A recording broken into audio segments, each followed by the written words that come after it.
I'd like to welcome you all to a literary showcase featuring work from authors from Moontide Press, Kundiman, and Nightboat books. My name is Jimmy Vega, and I'm the Assistant Director of Beyond Baroque. I'd like to start by acknowledging Beyond Baroque's presence on the traditional, ancestral, and unceded territory of the Gabrielino Tongva peoples. We acknowledge the wrong done to these peoples through settler colonialism, genocidal practices, and the violent disposition of their land. As an arts organization, we are committed to uplifting indigenous communities, their stories, and cultures. For those who don't know, Beyond Baroque is Los Angeles' oldest literary arts center located in Venice, California. We're based out of the original Venice City Hall and support writers and help cultivate new writing through our extensive program of writing workshops, readings, and performances.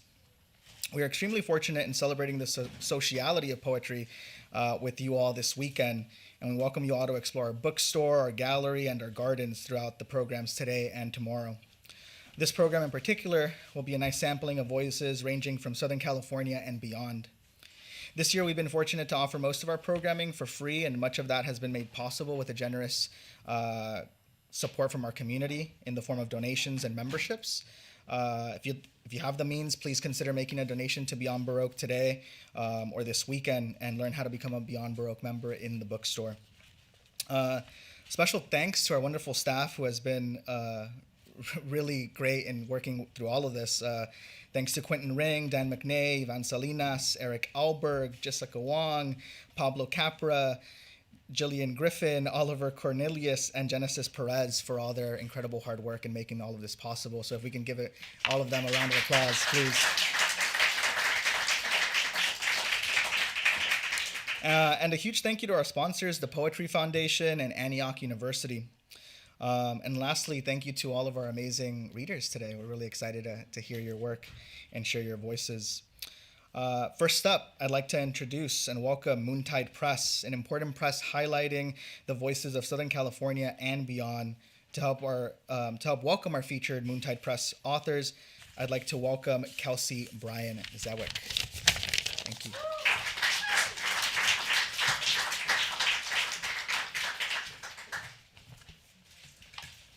Hello and welcome everyone. Thank you so much to Beyond Baroque and everyone who's put this amazing program together. It's a huge honor. So, quick question. Am I reading first and then introducing, or? Okay. Whatever you're comfortable with. And then, okay. Yeah. So, I'm Kelsey Bryan-Zwick, a disabled queer bilingual immigrant and author based in Los Angeles. My debut collection, Here Go the Knives, is from Moontide Press.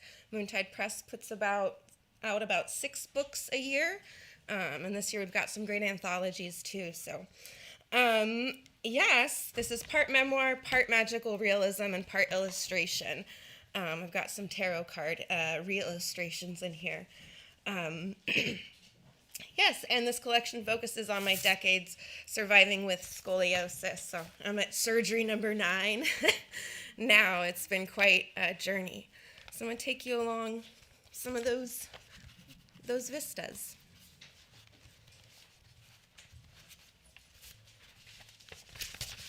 Scoliosis. Unplugging the bathtub drain with my curved toes, numb, where I cannot bend to reach. Learning this and to have self-esteem.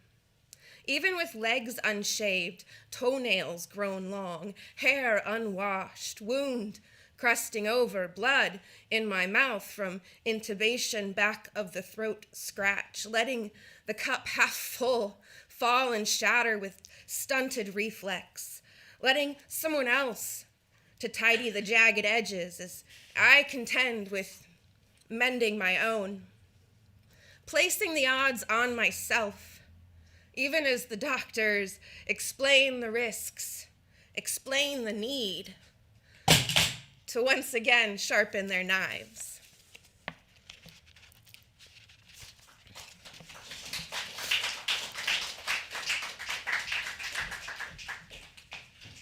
Thank you. I had this marked, and of course, back of the page. Kintsugi, the art of repairing pottery with gold. I offer my broken body time and time again upon the operating table.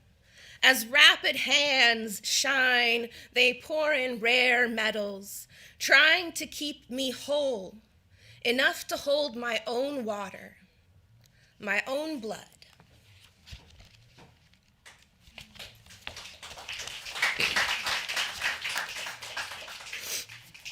The thing I missed most during the pandemic is just that little bit of audience participation. The warm sounds of being with people. This one's called Sometimes the Knives. Sometimes the knives cut peaches. Sometimes they cut bread. Sometimes they cut pink or sideways, an onion, a thumb. Sometimes the knives cut the doorway that lets you in. Sometimes the knives cut promises. Sometimes the knives cut skin. Sometimes you can feel the knives. Sometimes you can't feel anything at all. Sometimes the knives are unspoken. Sometimes they shout. Sometimes your friends jump in to break up the fight. Sometimes the knives are your friends, your only friend. Sometimes the knives are a tool. Sometimes you are. Sometimes the knives make you feel brave. Sometimes the knives are a warm gun. Sometimes the knives are a cold wound. Sometimes the knives grow larger at the thought as if stuck in a bad dream. Sometimes the knives shrink like they drank a swift potion. Sometimes the knives forget. Sometimes the knives sink in just as you realize why it's all so goddamn beautiful in the first place. Sometimes you think, well, shit. Sometimes the knives are a murder of crows holding symposium, a bad omen in the back of the throat. Sometimes salvation. Sometimes the moon. Sometimes the knives are a tarot card overturned, salt split on the table, spit, circle, circle, dot, dot. Now you've got a cootie shot to the arm. Sometimes the knives are stuck in your back, sometimes held to your jugular. Sometimes the knives are free-falling, myriad as raindrops, and you have to catch them with your bare hands. Sometimes you are the knives. Sometimes you are the knives, and you have to cut and cut and cut until you can get your way through again, even when you can't imagine what's on the other side. You know, you can't survive like this. Sometimes you trade the knives for hot soup, a warm place to sleep. Sometimes the knives get lost in the mail, lost as you are. Sometimes the knives are a spoon and you dig. Sometimes it is into the ground. Sometimes it's out, covered in earth. Sometimes the knives are cleaned this way. Sometimes the knives disappear or bend with only the power of an idea. Sometimes you cut before you think. Sometimes you retch at the thought. Sometimes the knives are a stranger. Sometimes the knives are an aunt. Sometimes the knives are in the drawer, sometimes in the butcher's block, sometimes right at hand, sometimes just out of reach. Sometimes the knives spread butter. Sometimes it's vegan butter. Sometimes the knives mix paint, sometimes it is red paint. Sometimes the knives are made of paper. Sometimes the knives are a bloodless moon. Sometimes the knives. Sometimes the knives won't stop and you have to decide you won't either, that your teeth are sharper, that you'll use anything and everything you have to survive. Sometimes in the hole you dug, you plant a garden. Sometimes you bury your dead. Sometimes you leave your mark so you remember everything you've been. Sometimes you hide your treasure. Why you had to use the knives at all. Sometimes the knives are the nest egg that lets you retire. Sometimes you die with the knives hidden under your tongue. Sometimes the knives are the words you write, and sometimes the knives just remove a tiny splinter from the bottom of a tiger's paw, causing so much pain. You hold the knives as you hold the soft fur of the tiger's leg. Sometimes the knives are forgiveness. Sometimes you say, here go the knives. And you give them your bleeding heart, your exposed breast, your ready stance, your best yoga warrior pose, your smile. You give your knives. Sometimes you give your best knives, your only knives, however you can. Thank you.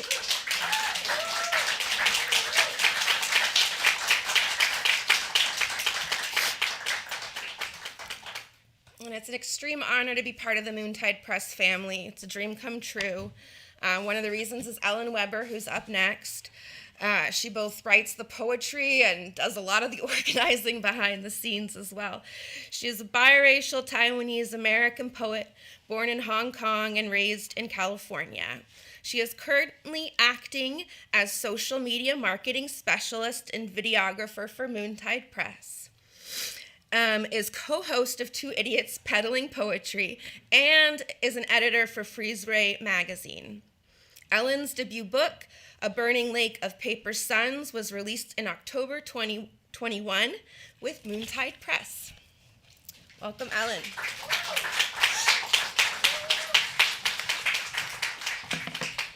Thank you so much for having me. Beyond Baroque, Moontide Press has been a wonderful experience, and I really love all of the amazing, diverse writers that we've been publishing.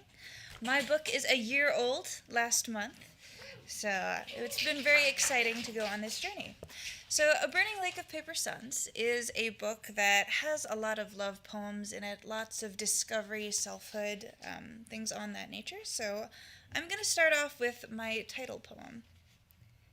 Into my arms. Out of my dreams you arrive like a burning lake of paper suns.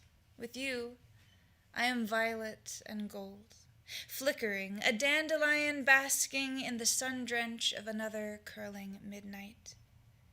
This easy exchange of bloodstreams, this friendship and ecstasy, this orbiting of the moon is a dance of mandarin ducks. You, my peridot, sage fire, you crest the hills of purification.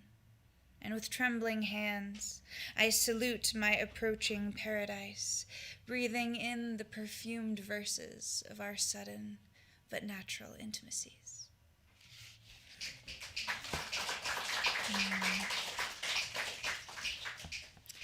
So a lot of these poems, reimagining the past or reimagining things that occurred there. So, Almond Blossom was originally published in voicemail poems. I have spent 1,000 years picking myself out of the middle of nowhere, on an empty highway, clutching fistfuls of fireflies to my eyes, clawing poppy blossoms across a belly full of rabbits. I dripped with peppercorns. I salted the earth as if that would make the mud easier to swallow. I buried the creatures with a pocket watch and a dead fish, and mounds rose up the hills of my body. A congregation of sparrows sang like nightingales as if that would bring me peace. My ghost is mad Ophelia, babbling in swamp flower, poltergeisting the highways and waiting for the next thud of wooden dolls, slapped out of my hands, brings me walnut shells to curl into as if that would keep me safe from waking up again in the cheekbone curve of a boy who does not know the difference between a raven and a writing desk, between I'm sorry and have some wild almonds, love. I picked these myself. You'll have to kiss me to taste them.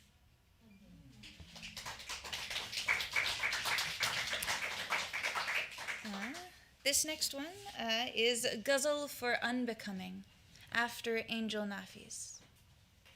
If none of your lovers come, dismantle your landscape. Be indiscriminate with your hours, become trimethylamine, the fragrance of an inescapable girl.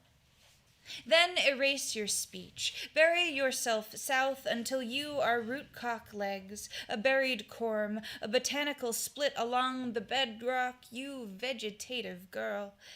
Kill the clarity on the window and suspect the rivers of your infamy.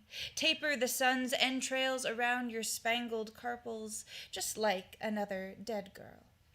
When you arrive, keep going. Gain hate. Even this poison is an ecstasy. Let this inflorescence be a rapture when you lay eggs in the carcass of a girl.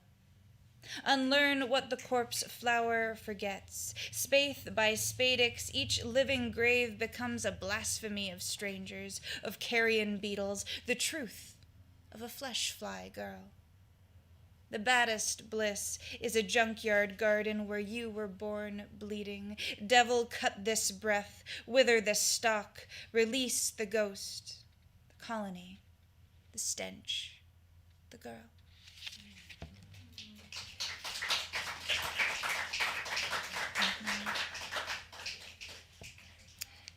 Exorcism. All fires seem holy if you whisper names as you light them. My sister, place your candles in a circle, make mantra of men you would take between a match and fingertip. O forked tongue, quiet girl, you will flicker through skins like a shadow. Lift quail eggs to your lips, scrawl prophecy in ink and rosewater. When the crows come to your windowsill, offer your handkerchief, and they will peck secrets across your knuckles. And then the next person you punch in the face will deserve it. The next hand you hold will be yours for life. I give you my marbles, my feral horses, my crystal skulls, promises of a life in the Milky Way. You and I will build a fortress on the moon and dine on nothing but violets and our bruised enemies. Those who brave the thorny paths to our affections will live like kings. We will glide among them like butterflies, but until we brush off all the love notes, we can light this sage. Sit silent among the oleander, and smoke out all his fingerprints from your skin.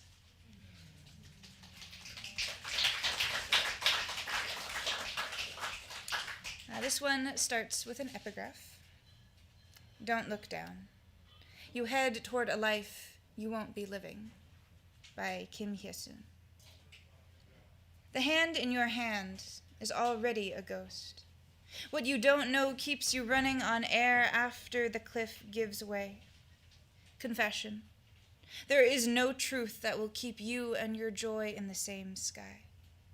The ghost in your hand is flickering, begging, drowning. Do you know? Your ghost is crying. Your joy is overwhelmed. Your joy is taking off his face. Don't look down. He is still behind you. But you do not see him. He is waving goodbye, but you do not turn. You hold your hands and head toward a life you won't be living, because all you believe in is the indigo night of a future you will never get to hold, because your muscles are made of prayer, and gravity knows your worth.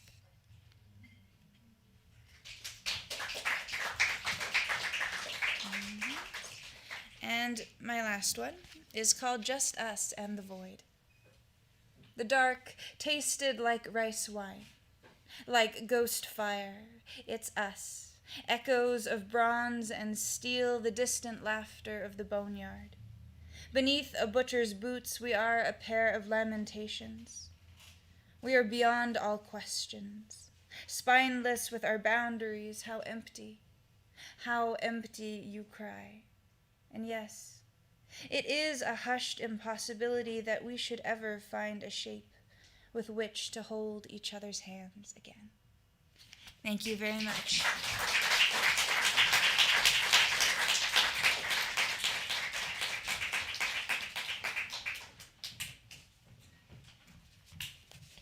And now you know why I went before Ellen. Another real joy from Moontide Press, Gustavo Hernandez, is the author of the poetry collection Flower Grand First from Moontide Press. His work has been featured in the Los Angeles Times, the Harvard Review, and the Slow Down podcast. He was born in Jalisco, Mexico, and lives in Southern California, and we are so grateful to have him.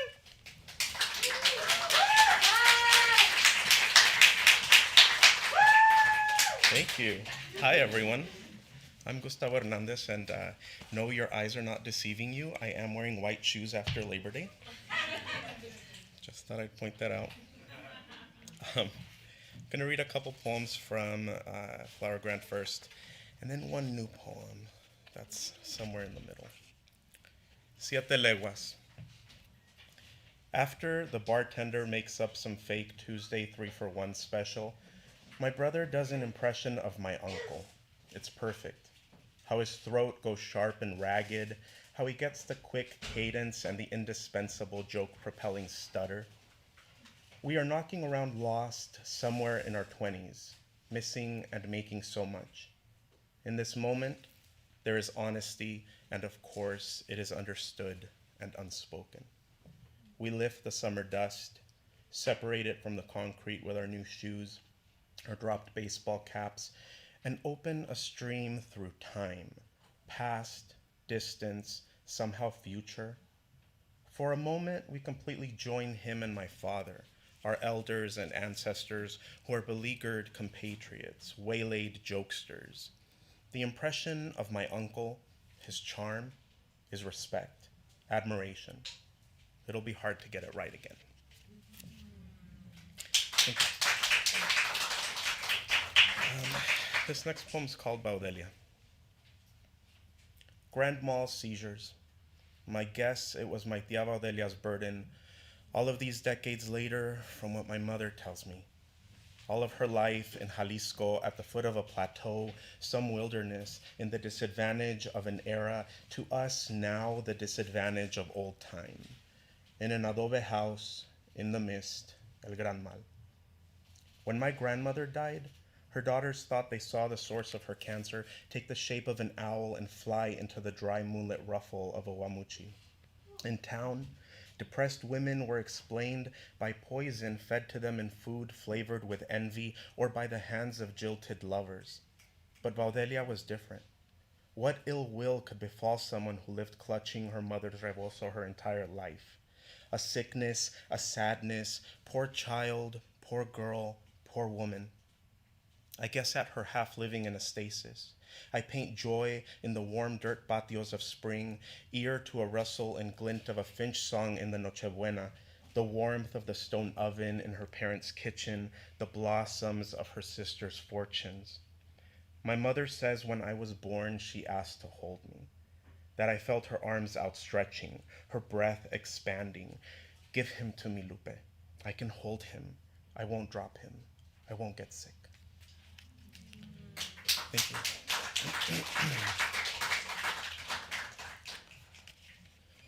1990-20XX. Some nights I'd sit in any open driveway space.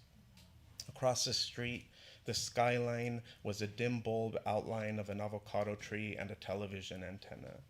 Beyond, the future was a searchlight. The future was a McDonald's commercial where the moon plays a grand piano in a rented tux.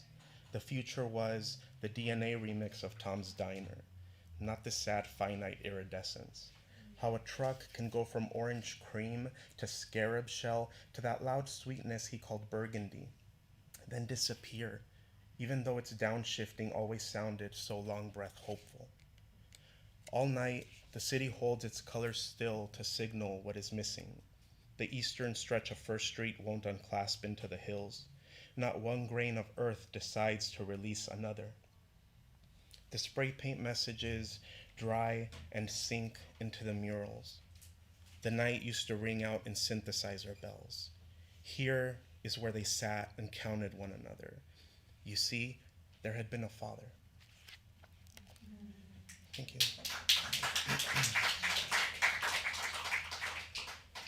This next poem is new. It's called Nocturne.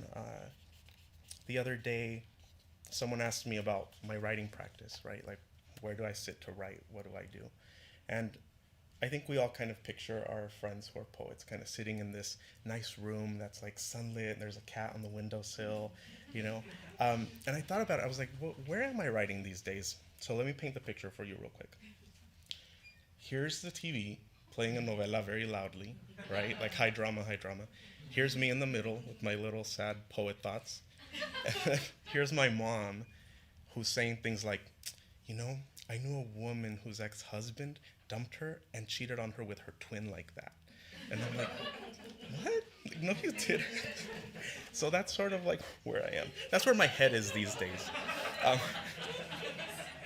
Nocturne.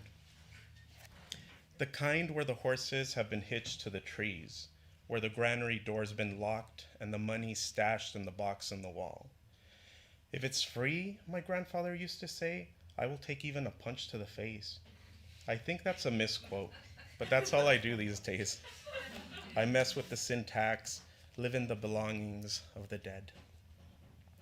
My mother goes to bed, and I'm left to turn the locks in the house to sit in the kitchen and survey what's left on the table. I know there's no way to safeguard what we have, no bolt that will hold. My grandfather couldn't have seen himself growing old, his fortune at the mercy of so many. What happened to the late hope in the rain rustle of the cypress, the ordered security of the stacked rocks around the cows in the pasture? Only now, nearly alone, do I realize how little of the earth you can take with you. Not the paper that counts itself whole in my pocket, not the bread and milk, not even the bread and milk I have in the smudge between night and the morning. Thank you.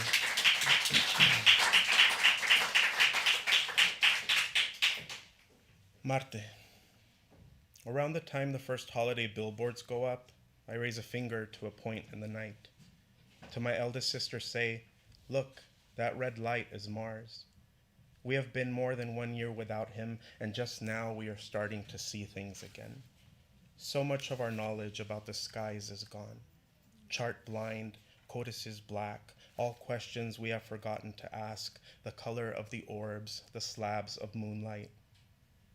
I tell her the planet has been floating there for weeks, and I really mean to say, we must try to hold on to everything we can still recognize, even the need to look for our fathers in the sky. Thank you. Okay, so I'm going to read two more. This one's called Aliso Creek Rest Stop, I-5 southbound. Yeah, my work has a lot to do with geography, and I really gave it to you guys here with this one. We get a good, honest view of California here. Everything it is. Dry shift dress of a palm tree, concrete and a metal railing, tourist sign and the spin on the paths the friars plowed up the coast. The things we leave forever on its concrete benches, under the eucalyptus of its way stations, cars and bodies once full and warm and comfortable. Stretches of fathers walking toward their children, seeing them now as they always have, disillusioned and remarkable. Here is the summer in a state that can't see the full mass of its own body. Here is the talk of home, food, and future that's used to tie its hills to sheaf. Thank you. This is my goodbye poem. The hereafter is like everything around me, built by my father, his feet in wood frames full of mud and straw, comically slowed down by that strange small dog who ran ahead to be his companion. Of course, there are bean sprouts growing below the corn stalks, fields of wild tuberose, and the boulder ledges of our river. The night filled with oil lamp bright, noon songs incomplete without some light radio static. It will always be Jalisco. I'll just go out and say it. Say that the eyes of those who are mine adjust not to an ascent as much as a return. After all of our years, we finally set out toward the right horizon. Thank you.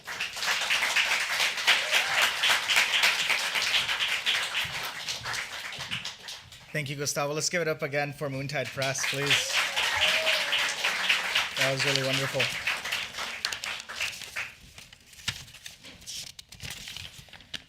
Next up, I'd like to welcome Kundiman, who have, on a national level, have supported and nurtured writers and readers of Asian American and Asian diasporic literatures. To help us welcome our featured Kundiman readers, I'd like to welcome poet Kien.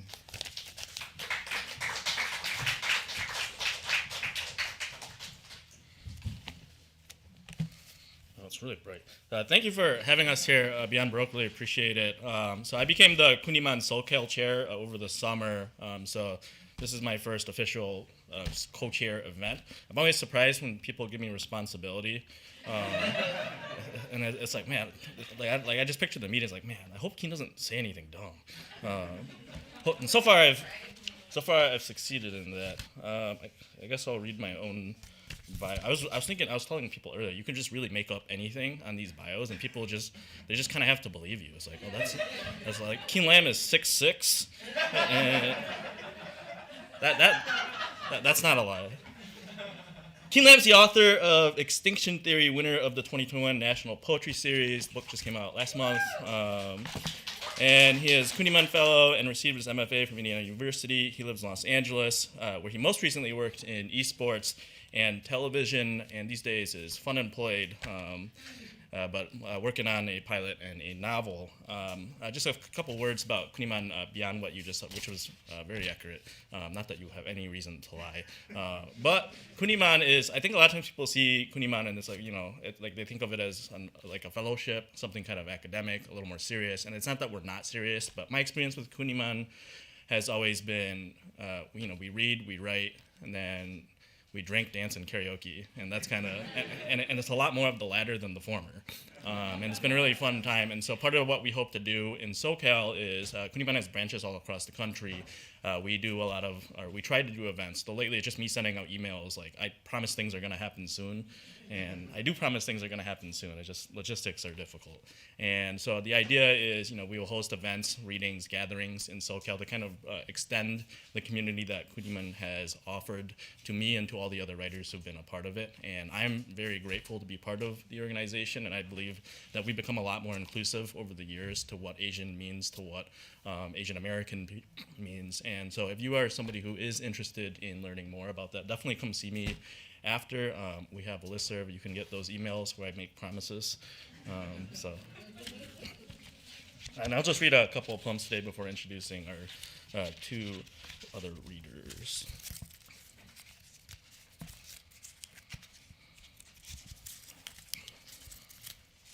Oh, my tabs fell out. This is embarrassing. Okay. This is smoking gun theory. I don't actually smoke, but people offer me cigarettes. I usually just smoke them. So, if I smoke one, then I'll smoke two, and if I smoke too many, I will find myself addicted to the way the fire hugs my lips, how it doesn't actually touch. This is construction in the modern age. All the bad shit I shove into my body turns into bad memories about my chain-smoking father, how each time he stepped out, I grew my talent for adjusting expectations. The Fermi paradox asks us where the hell everybody went. Billions of potential planets and not a single sign of alien contact. In a parallel world, my father understands what I mean when I say I love my mother's cigarette sensibility. The way she burns through each day a few inches at a time. Infinity just parallels in space just concepts that keep men a little busy. The universe, one big-ass cigarette, no lung big enough to puff it down, infinitely unable to contain itself like it's always crying over not knowing its parents. Maybe they're chain smokers. Maybe it's a really long chain. Maybe every time I step outside, it becomes a little harder to go back in.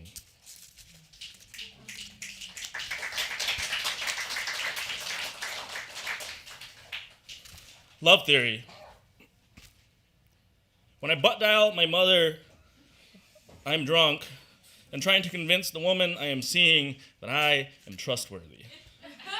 I really am. She calls me back 3 times and leaves a voicemail before I realize my mistake. She says she hopes everything is okay. When I call her back, I only tell her, I'm sorry, but I can't hear you. It was an accident. I love you. And then I hang up. and wonder if this is how we will spend the rest of our lives, one accidental phone call at a time. When the man selling Korean barbecue tacos finishes setting up and no one else is in line, I know the night is not a mistake. The woman I've been seeing tells me she wants to trust me. My tongue pulls the pork from the taco shell. When I think too much about what I'm eating, I stop eating. She says she wants to give us a shot. But I think she means I need my leg punctured, so I might stay in one spot. When I take another shot of whiskey, it is not what anyone wanted. If I say love her, I mean I love her. When I say I love her, I don't know who I'm referring to. If I say love, I mean I want to be trusted. I want someone to let me tie them to a string and reduce their weight to paper, turn them into a kite and let me run beneath them until they miss the easy way the foot trusts the ground. I want to pull them down and be the first extension of the earth they touch.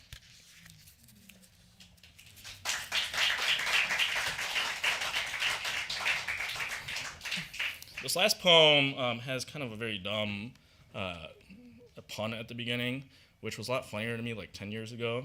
And as I've got, like, I'm finishing up the book tour now, and it's been a little embarrassing every time I read it out loud. And given a chance, I still wouldn't cut it because I think it's probably important. But it is a little embarrassing. So if you catch it, just like, laugh or something. Anagrams. I am an anagram of my father. In America, it is anapound. It is an archaic system of measurement. I have my father's eyes. I'm made of letters I didn't learn until I was 5. A is for assimilation, which is an anagram for cultural exorcism. If I say I'm glad I can speak English, I mean to say English is an anagram for God's tongue. I mean to say I don't believe in people who expect to be trusted. My father gave me a chili pepper and told me it was sweet. He showed me the plant it grew on, its stem striking the sky like lightning, like the pepper that would burn my tongue is 1 in a million. Million is an anagram for poor, which is an anagram for telling restaurants I wasn't 10 to get the kids' buffet price until I was 14. At 14, lying became an anagram for divorce. Divorce became an anagram for beginning, as in the beginning, there was light. And light said, let there be God. And God said, let there be life. And my father said, let this pepper teach you humility. There are days where I am bilingual and days where I don't speak with my parents. My father saw my mother as an anagram for love. This is not how it works. Dad is an anagram for add. I've been piling the letters into my mouth for a long time, and I still can't make a good anagram for love. There's evol, which is an abbreviation for evolve, which is an anagram for aging, which is an anagram running from your birth. The start gun sounded off, you breathing harder each step. It is easier to be struck by lightning than to win the lottery. You stand in an open field with your hands pressed in prayer or arrowed above your head towards the sky, and you say light when you mean life, and you say God when you mean good, and you say Father when you mean further, and you say you when you mean I.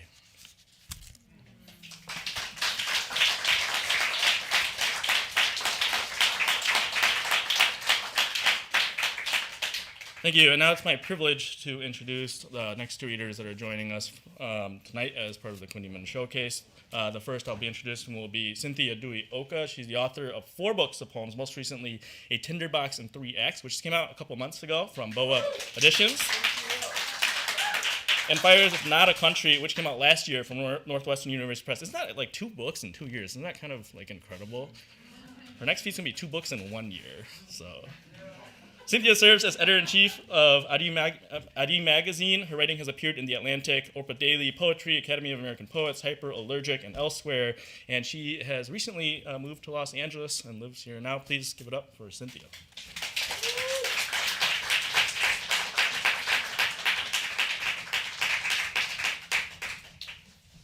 Hi.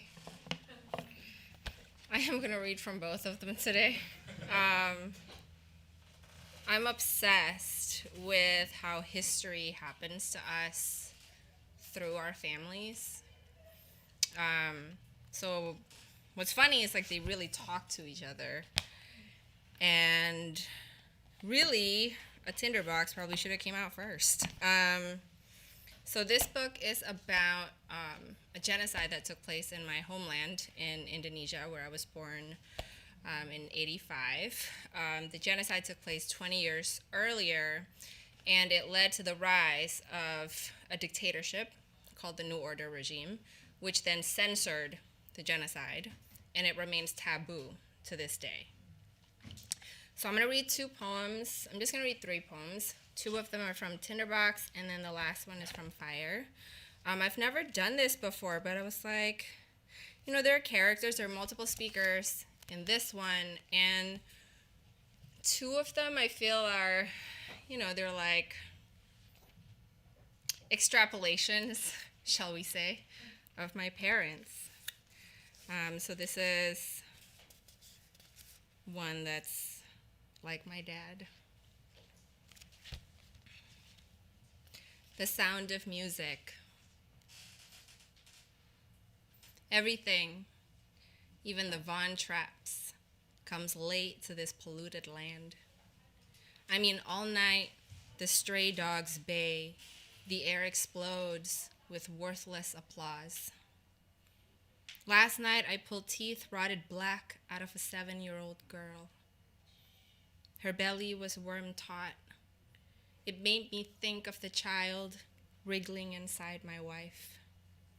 How her feet crack, like rivers 6 months of the year, how thin the membranes are inside her. I know how to keep my head in the new order, but watching her watch Maria spin on a living hill, I want to offer her neck a scrubbed blue sky, lace it with lake-feathered geese. Some nights, I wake to brine pouring out of my pores. It's the same every time. 4 blades spinning, a fence of people tall in black coats. Where are the mosquitoes? What does the nun say? A dream that will need all the love you can give. We buried our first child under the frangipani in the yard, whose petals are a version of snow. I am trying to decide what I can and cannot say to myself. For instance, the web holds the blue-backed fly like an unsung note. Today is not always to die.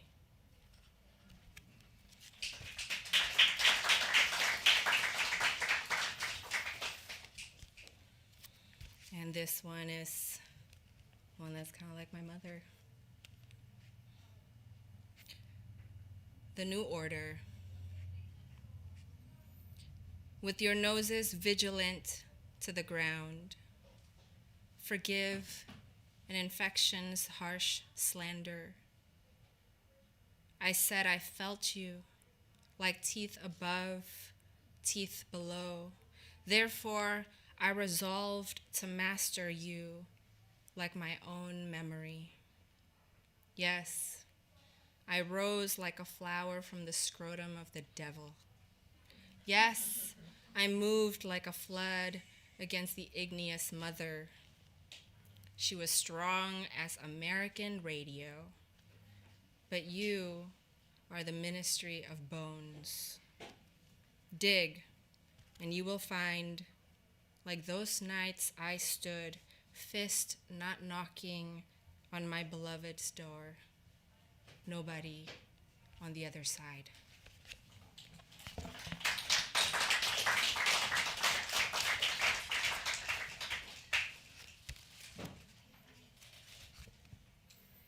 Because I miss her, stay with me. Though you are an ear I've invented from saltless air that cracks my skin, though I leave you. Facing you like this, in complete darkness, the small hairs on the back of my neck stand up, treading like seaweed the heft of the Pacific. I have been reading Ross Gay's catalog of unabashed gratitude over and over. on the train from Camden to Philly, and mornings when the light is blue and gold over the Ben Franklin like waves breaking over my head. Those days I swam until I couldn't hear my mother's warnings of the riptide and violence in the corals. To catch a glimpse of the dolphins at play, I thought, to be unable to distinguish between body and sky, beauty and fear, must be a kind of fortune. I have just begun to love the little knives of which I made for their portable alien music. Strung by their hilts in the wind, they make a dissonance more honest than the half-remembered melodies I play on the piano to please my father's shadow standing arms crossed in the doorway. I can't explain how it came to be that when something I promised to care for sickens, I move not to heal, but to cut it away. And this makes me question if it is time to lay the knives down. Here on the kitchen counter where the blue and gold light springing through the window, leaping off their steel, would fill my eyes, too slow to blink, with fast dissolving suns.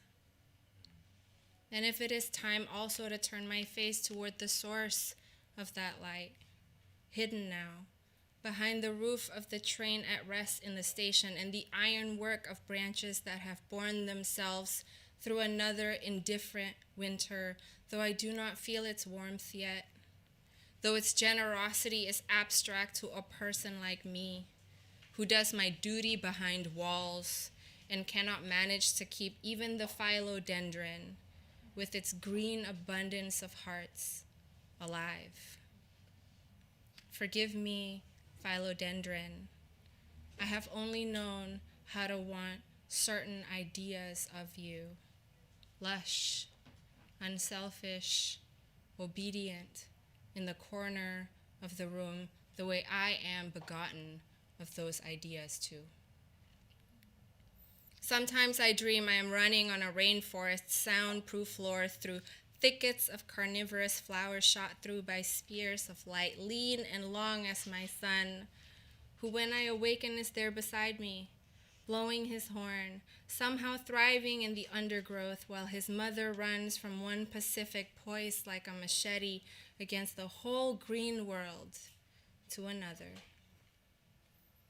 Forgive me, machete, for reminding you what you have been, for choosing saprophytes limning the black soil.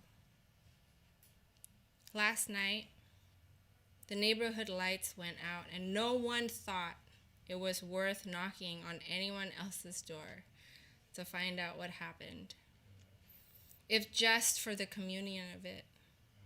The brief candle of shared bafflement, which could have, with some hyperbole maybe, flowered into a carnivorous kind of laughter because something had been lost to all of us that meant something, however minor and transient in this part of the world.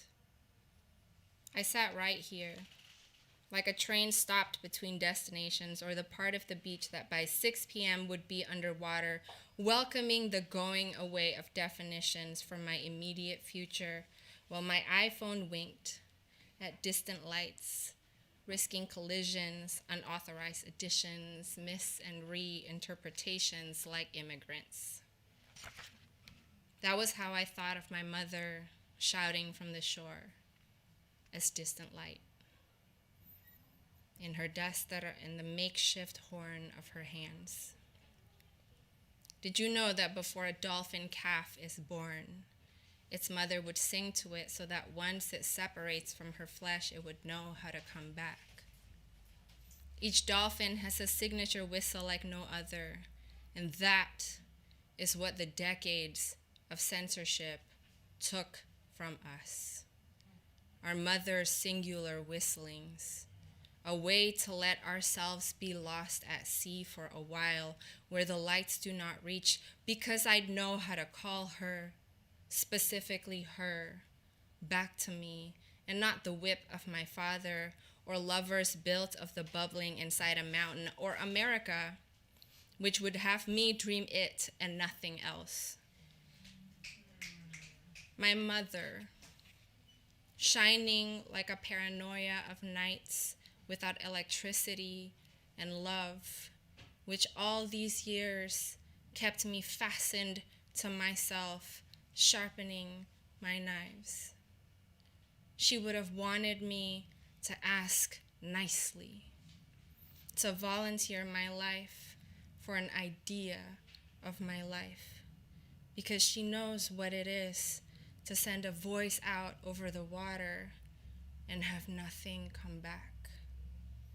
I am both the warning and the letting all of it happen. Look how the tide eats the darkness. The train breaks away like a chunk of coral. I am waiting for the shout of light, like blood in the water. Thank you.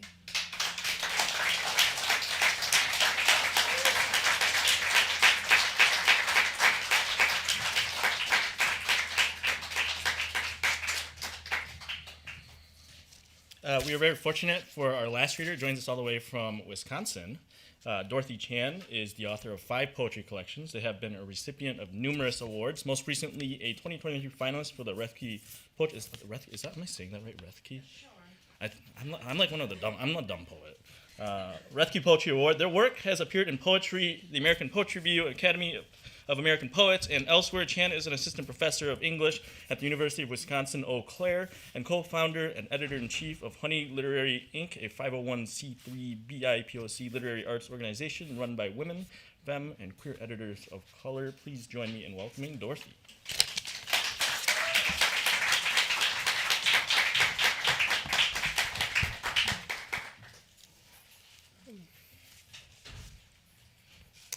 Let's have some fun. I think I'm going to be reading 3 triple sonnets today because that's really all that I do. And here we go. Triple sonnet for celebrities with 3 names. And I wrote this poem because it's inspired by my celebrity crushes, who all just happen to have 3 names. It is an extremely short and comprehensive list, and I will be happy to distribute this very comprehensive list after this reading. Okay, triple sonnet for celebrities with 3 names for Josh. If you've got 3 names and you're famous, does that mean 3 times the amount of fucking? I daydream about my ideal lovers and hearing cut when the director tells us to switch positions on the set of our bedroom. And what's a bigger turn on than someone saying your name under the covers? How about saying your name 3 times and oh fuck, fucking, fuckus. Yeah, that's a superlative, like the Beetlejuice effect, only freakier. Like, let's get transported into the house I built in a simulation game where my avatar seduced, then killed the richest man for the sake of inheriting, then remodeling his mansion into her dream of glass windows in every room. The pleasure of always watching what's going on. And I swear, I'm a really nice girl.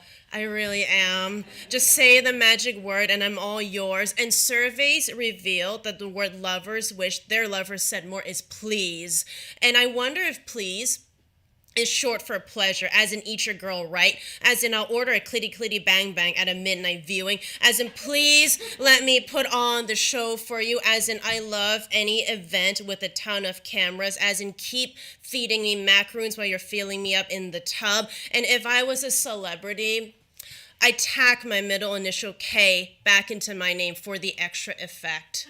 My secret K as in Ka-Ying, as in white boys, will you stop calling me by my middle name because you think speaking Cantonese will bring us closer? And it's ironic how an actual lover adds in the K every time she says my full name.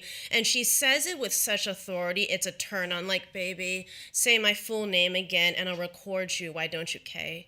K is for kink. K is for not. K is for kissing.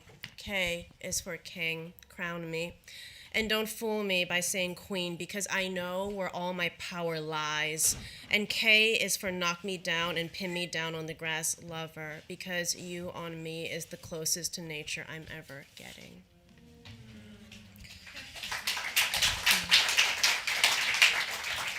And of course, there's a certain dreaminess when someone's name is like 3 names in one, because that's just such a magic number.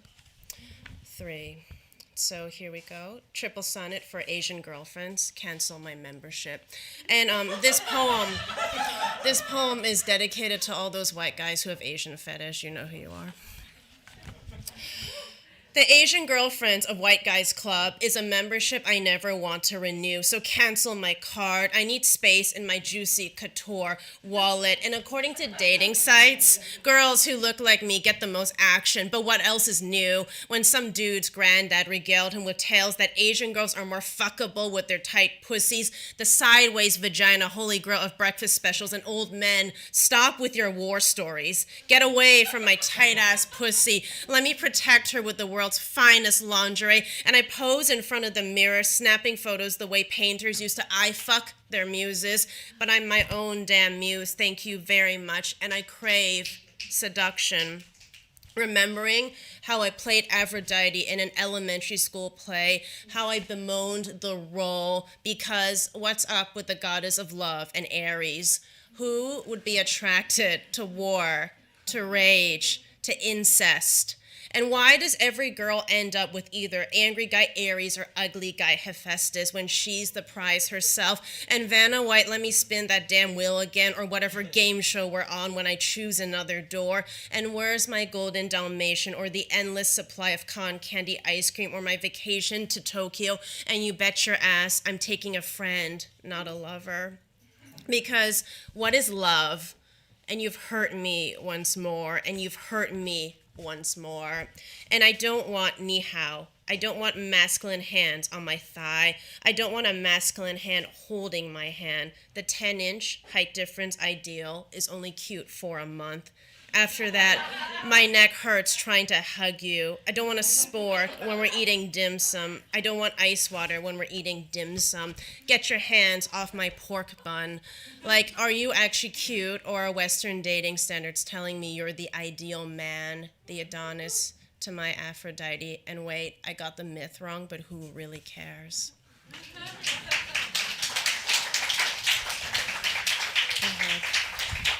Because we're having fun here, we'll do 2 more. Not 1 more, we'll do 2 more. Okay. Triple sonnet for stud muffins wrapped in bacon. I'd like to order a lover wrapped in bacon from your secret menu, because I'm a really hungry Chinese femme at this drive-in. Give me all meat, all man, 100% grade A, all natural cut with a side of sensitive, and don't forget the condiments in the bag. And isn't it ideal? Having your cake and eating it too, or having your beefcake and eating him too, and feeding him, or having your stud muffin feed you strawberry cake in the bubble bath like you're both rich and happy with unlimited wardrobes and private jets. And I want to feel like women with enviable thighs in erotica winding up their men. She whines, he drools, she whines, he drools more. Her boy toy or man toy. I want to lean in for a kiss after telling my lover about wrapping him in bacon, because bacon tastes good on everything.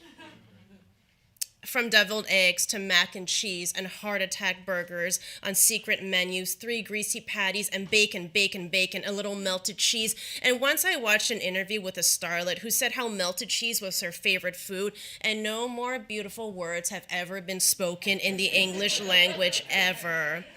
And let food be your fantasy, how children believe that the moon is made of cheese, or how adults want to live in houses made of Gouda. And in Hong Kong, my cousin Janet recommends cheese hot pot with chicken. And no, that's not the same thing as fondue, also known as the 2000s version of romantic. Dip your date in cheese, or take me back to the drive-thru and let me order some number 1s of hunks of man on bread dipped in cheese, and some number 4s of man sandwiches cut and chiseled to perfection with tomatoes and special sauce. Or what about some number 5s on the breakfast menu, stud muffins, both sweet and full of whole grains, and buff. And why is it that I start giggling when I love and I start talking about food? Pass the sauce, please. I'm ready to eat you up, order you again. And one more. Thank you. Triple sonnet for black hair. My mother warns me not to blow dry my hair too hard, turning it from black to rust, and I must wear my black hair proudly. Black, the color of clothing my grandmother hates, because young women should always wear red or pink, the colors of luck and youth. Black, the color of wedding dress the reality TV starlet circa 2006 wants. But she knows walking down the aisle in black will break her mother's heart. In fact, red is the color of wedding dresses in Chinese culture. Even if the bride wears white for the ceremony, she'll change into red for the dinner. Hello, 10-course meal of my dreams that starts with a meat platter of roasted pork, and how guests go crazy for the abalone and swallow's nest soup with crab meat. And of course, a chicken, a pig, a fish, a duck, and a lobster. Roll call. In fact, at Chinese funerals, relatives of the deceased don't wear black, but white. In fact, 8's the lucky number in Chinese culture, not 7. And at dim sum, my grandmother makes sure she orders 8, not 7 dishes, but 9's all right too. 8, like the number of legs on a spider. A spider, black, like my hair, that my mother warns me not to blow dry too hard, turning it into rust. And I remember my 6th grade science experiment of lighting a cigarette, watching how the smoke changed the spider's web spinning. And black because it's hypnotic, like little black dresses on gorgeous women, or how I prefer my laundry in black over white, but red is probably the best. An ode to sexiness, an ode to the color of my culture and history. And I want to feel like $1 million, be the $1 million. And black, the color of my late dog Buzzy, a Skye Terrier twice as long as he was low. My mother once joking he looked like a giant rat, or a licorice bunny, or furry snake, or a dragon in some iterations of love, majestic in dreams. How I miss him after these dream visits. Black, the color of my wet hair in the morning. Thank you.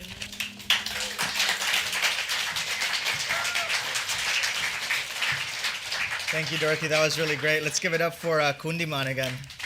Thanks.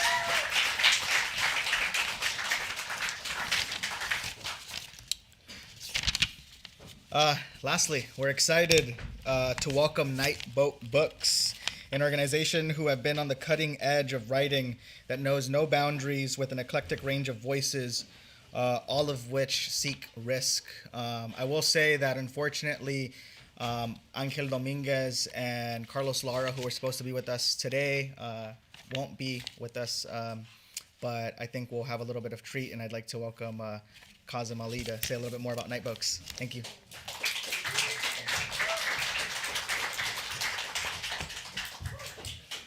Hi, everybody.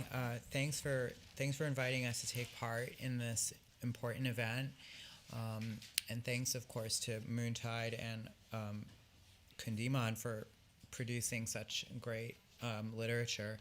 I do think, as a founder of a small press myself, that probably the most important writing that's happening today in any genre is writing that is published by small presses.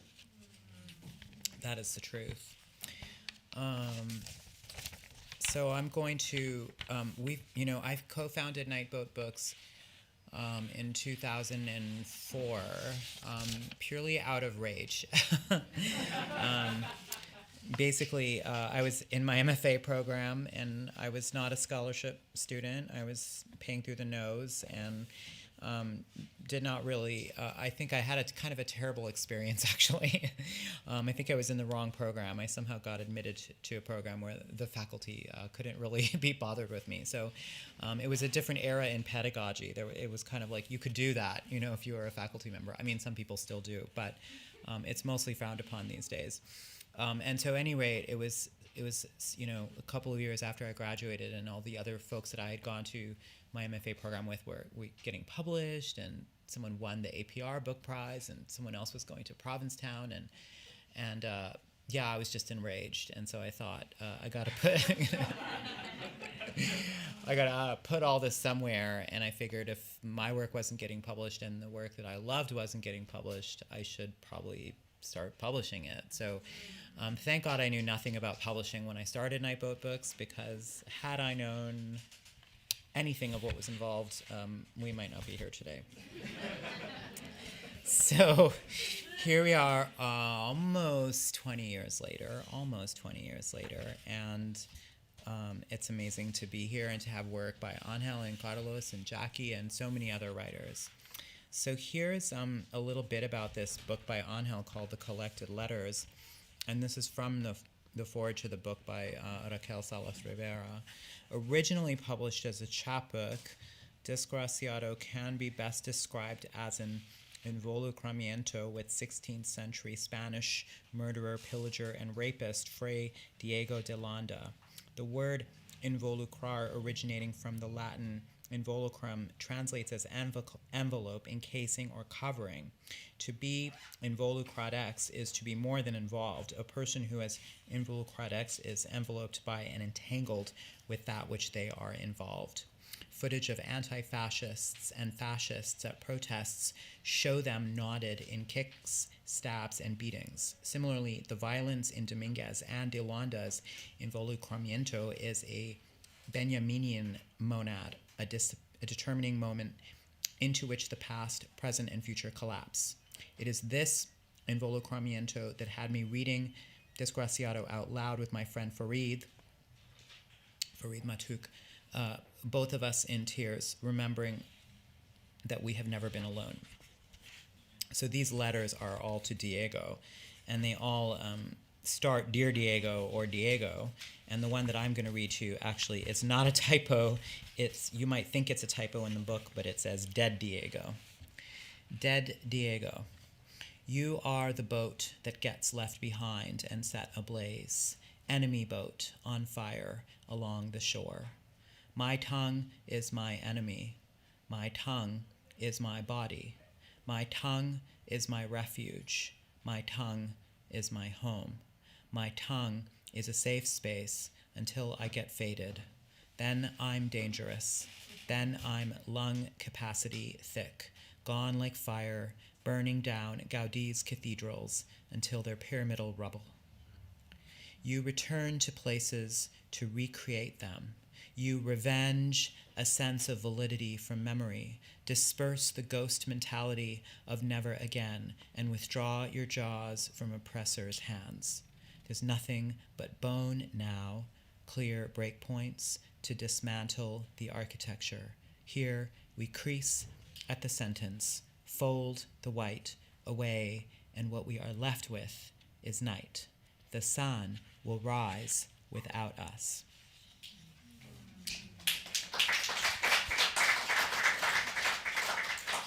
And then I'm just going to read one more short poem from this book. Dear Diego, I want you to imagine a gray sky. I want you to imagine a gray sky. Now, puncture it. What escapes? What's revealed when we make space for what we don't know? What becomes lost when we are forgiven? What learns to grow? Sometimes I get way too high to hear you, Diego. Imagine the vacuum of space with its ancient little freckles made of more light than I'll ever know up close. We are made of light and time, Diego. Who do we experience when we are by ourselves? Will I ever figure it out? So,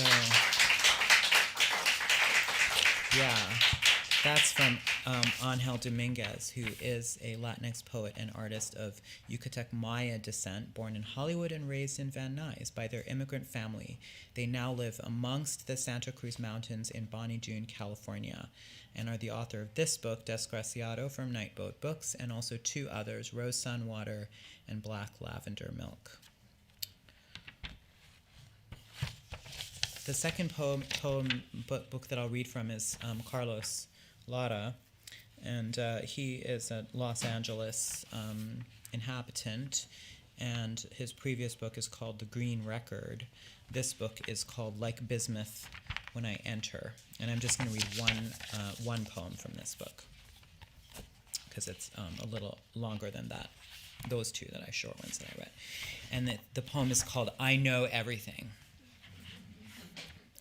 I know the individual, the wave, the tenebrious scansion of human intent. The indigo spoils of Nebraska day and night. I begin with the New Mexico State Penitentiary riot. Whatever catchy name you come up with, I'll put you in your place. The world is half squirrel. I probably live in a creek. But there are mere moments to this, are alive, to dramatize the squalor, tax, and evening shave.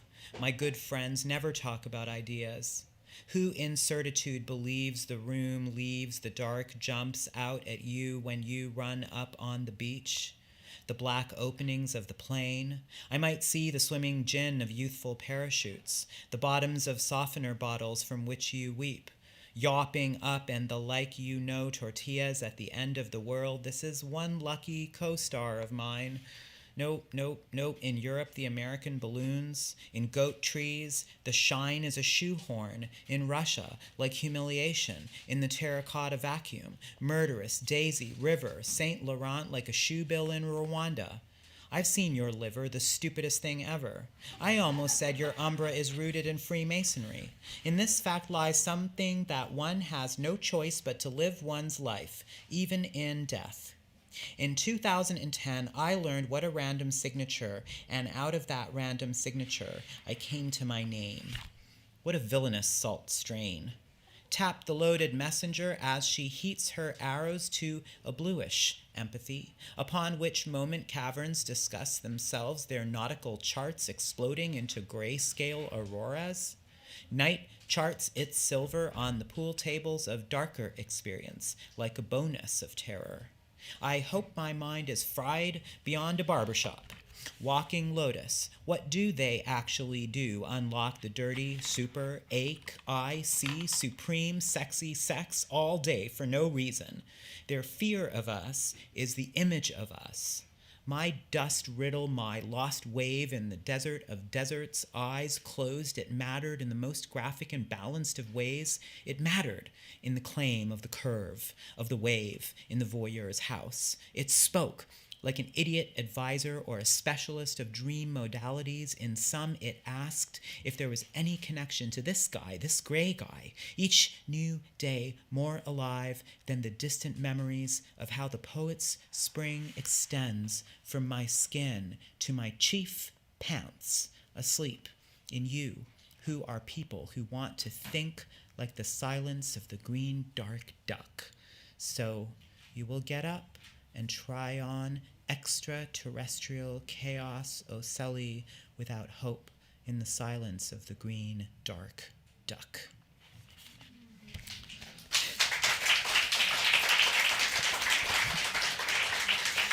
This is what poetry is for, is to derange your brain. So I'm so excited that we our representative reader from Nightboat Books, who is not me, is Jackie Wang. And Jackie is a poet, a harpist, and currently assistant professor of American Studies and Ethnicity at the University of Southern California. And she is the author of Carceral Capitalism, an amazing book I strongly recommend to you. It has poetry in it, although there are many other things. So please look that up, as well as the chapbooks Tiny Spelunker of the Anara Womb and The Twitter Hive Mind is Dreaming, and of course the book from Nightboat Books that Jackie will be reading from today. When not writing poetry, she researches race, surveillance technology, and the political economy of prisons and police. Thank you, Jackie, for that important work, and welcome, Jackie Wang.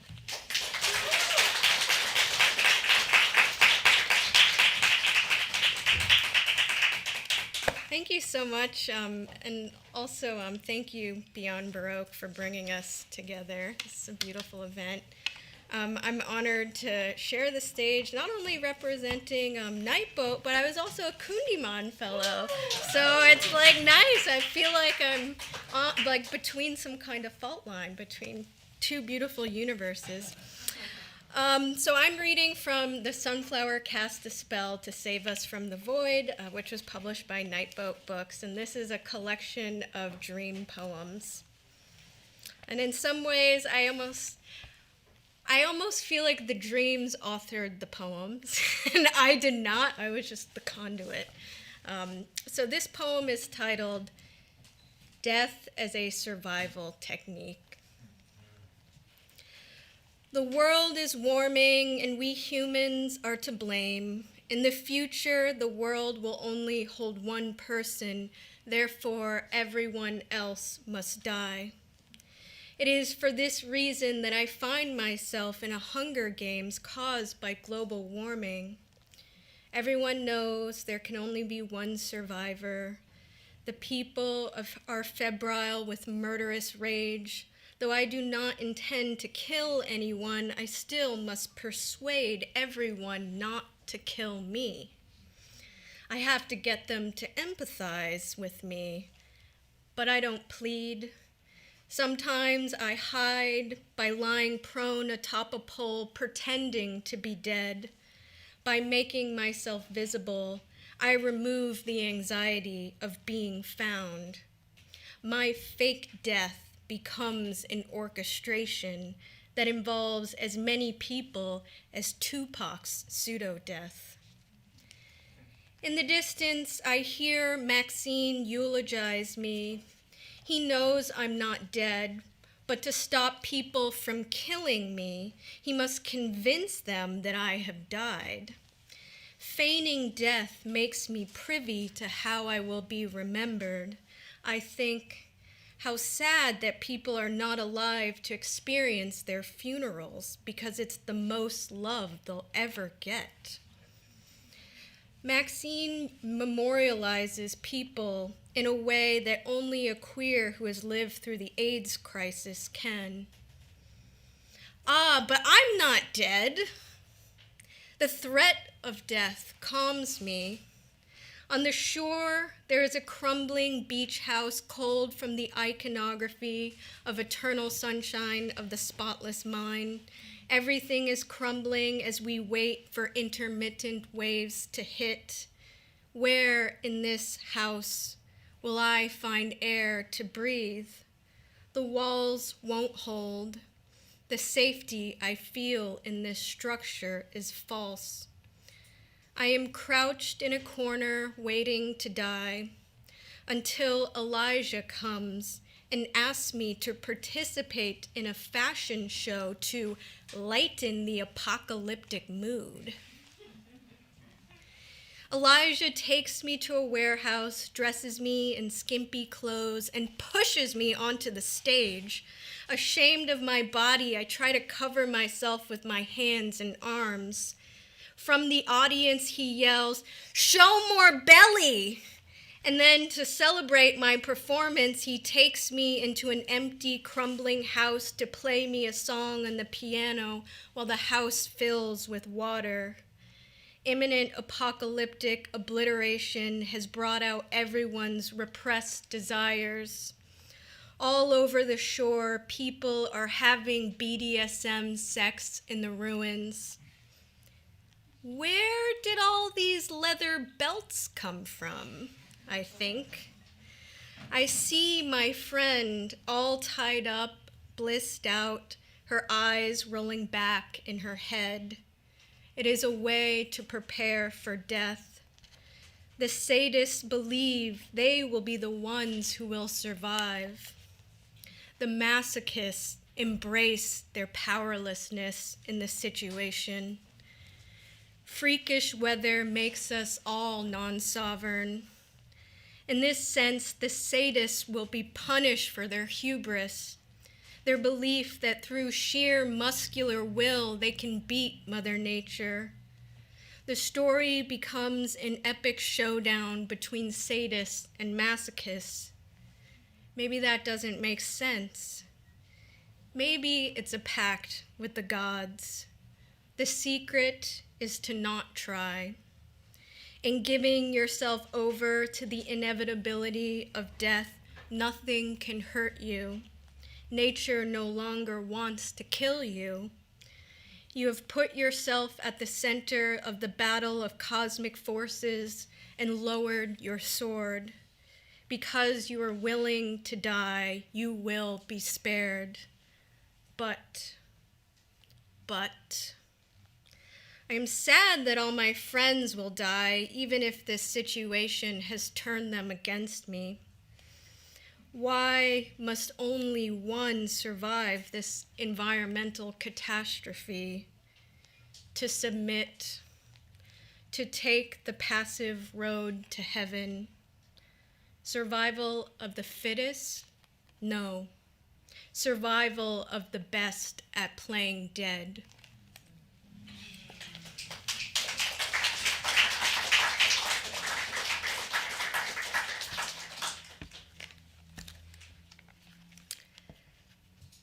All right, this one is titled Creatures Abandoned by Time. Everyone wants to be how they are not. Everyone believes they are who they are not. I took a break from my blog only to direct all my energy into journaling, notebooks fill up. You can't imagine how much attention I give the worm on the sidewalk of LA, or the tree of coral inside my dream. Because I don't know how to be in the world, I don't know how to write toward you. I remember how devotional I felt the morning the cottonwoods released their seeds to the wind, the way the morning mysteries formed the backdrop of my sadness, disjunction between inner and outer worlds, meet in an equivalence of language. Experience completes me, I think, and that is dangerous. It loses me there in the depths of cosmic rays, long enough to clarify milky images of cotton and moon and seeds enshrined in threads of pure flight. The dream of transmuted longing, a tickled clitoris.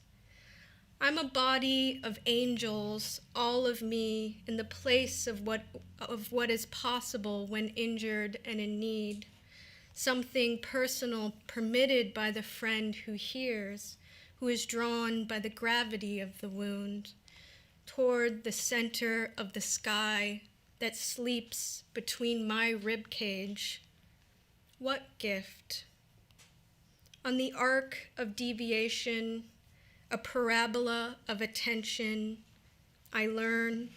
I am always entering the dome in search of a vision beyond the corridor, a way to calculate the slope of your ascent when you walk up the stairs leaking memory. At the top is where it pools, and I am amazed. Because when I look through it, my gaze turns this disorder into an architecture of comprehension. The fig on the tree in Mexico is sweet, and I always get attached to a specific cup. Creatures abandoned by time, a note that says, all I remember is an ocean that was too cold for me. Near the shore, a boy and his father pull a hard thing out of a large clump of seaweed, a stone. A dream of the way your energy wanes when nobody is paying attention. All right. So this last poem I'm going to read is titled Waiting for Girdle.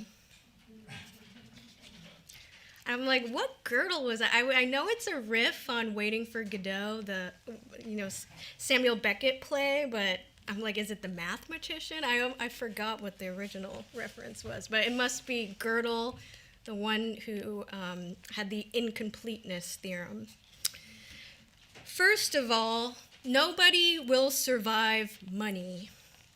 Of course I understand this poem, and by that I mean I understand what it means to be a disappeared writer who wakes to tinnitus like all my life is this morning tinnitus because the soundtrack to my life is exhaustion, whereas those those sibylline, those sumptuous buttes of the celestial order have got a kinder oral factory, atmosphere, symphony factory to make the day leap with a plangent start. A dream comes to me, and I am in a classroom being tested. No one is present to administer the test. I must be here to test myself. We know how that will go. What makes this dream interesting is that I'm waiting for someone I do not know, i.e. a stranger, and then I'm outside in the desert and it's cold, it's a vacant rodeo, and I'm still waiting. Approach already. Who said, is this woman of color ontology, this waiting? Debbie knows and loves the poem of waiting, and all great poems of waiting. Tennyson's Come Into the Garden, Maud, which may or may not be a poem of waiting, though we did have to wait to look it up on our computer. Between remembrance and reenactment, there is waiting. But I truly believe we're not waiting to become our better selves. We're already so great as it is. We are aureoled beings doing our being thing. It's not easy being alive, this I know. But sometimes the moon is such that you just kind of slide into the glory hole that is your life, the brave, freewheeling musicality of existence. Thank you.